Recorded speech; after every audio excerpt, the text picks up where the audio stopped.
Hello traders, Steve Ganz here, and I want to take a look at the open position that I have in Lucid. Now these are leaps. They are long calls that expire way out in the future. These expire all the way out in January of 2027. Now, I bought these a little while ago, February 24th. So I've been in them a couple of months, and I'm looking for Lucid to have a fairly significant move higher relatively quickly. So far, that has not happened.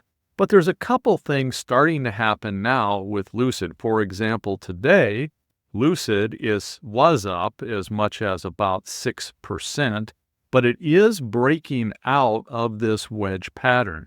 So that is a bullish sign right now at this point.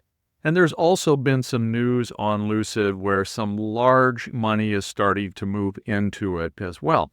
And one of the ways that we can confirm this is coming to OptionStrat.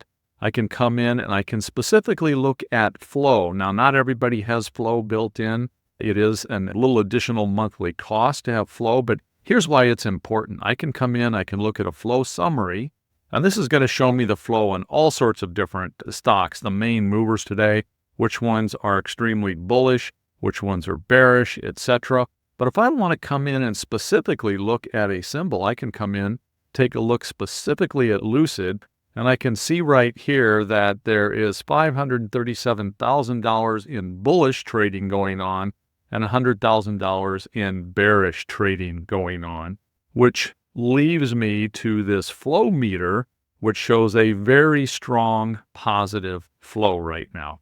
Now, does positive flow always mean that something is going to rip higher? No, it doesn't. This can reverse over a period of a few days. But the combination of the two things that I'm seeing here, the breakout of this long-term wedge, the fact that we've broken out above that is definitely a good sign in my mind, and the fact that flow is as positive as it is.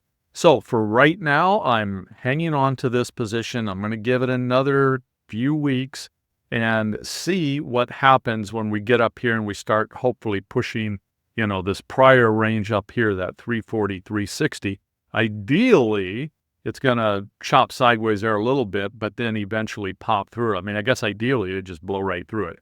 But I think the likely scenario is it's going to get up in that range, that 340 to 360 range, maybe chop sideways a little bit before it does finally pop through.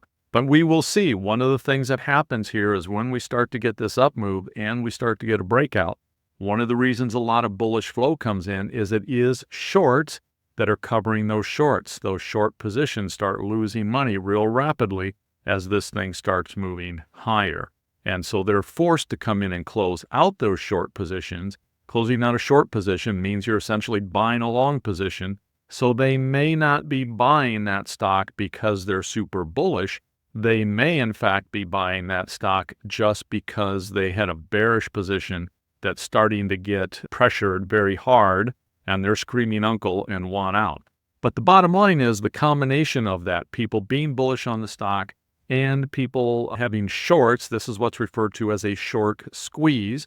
They start feeling the pain of those shorts, and they start coming in and buying to cover the shorts. So the net result is the stock price goes higher if that continues. And I know I've been in this position a little while. I just wanted to go ahead and give an update on it. And if you have any questions or anything, please feel free to comment below. Make sure you like and subscribe and let me know that you like this sort of content. Take care, everyone.